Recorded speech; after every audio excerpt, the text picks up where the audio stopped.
ఈ వీడియో చూసాక నా మైండ్ బ్లాంక్ అయిపోయింది. ఒక్కసారి నువ్వు చూడు.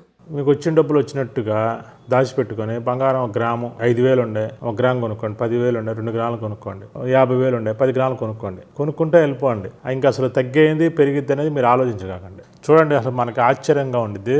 యుద్ధం వచ్చింది, బంగారం పెరిగింది అంటారు. యుద్ధం ఆగిపోయింది, బంగారం పెరిగింది అంటారు. షేర్ మార్కెట్ పడింది, బంగారం పెరిగింది అంటారు. షేర్ మార్కెట్ తగ్గింది, బంగారం పెరిగింది అంటారు. డాలర్ పెరిగింది, బంగారం పెరిగింది అంటారు. డాలర్ తగ్గింది. అదేంటండి అసలు రివర్స్? ఇప్పుడు పెరిగితే పెరిగిందంటే వాస్తవం, తగ్గినా కూడా పెరగటం ఏంటంటే అది బంగారంలో ఉన్న గొప్పతనం. అది దానికి ఎవరేం చేయలేరు.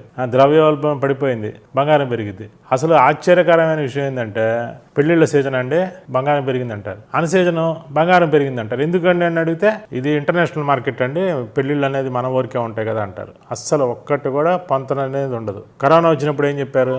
ఇంకా పడిపోయింది బంగారం అన్నారు, పెరిగింది. వచ్చి ప్రతి పార్టీకి లక్ష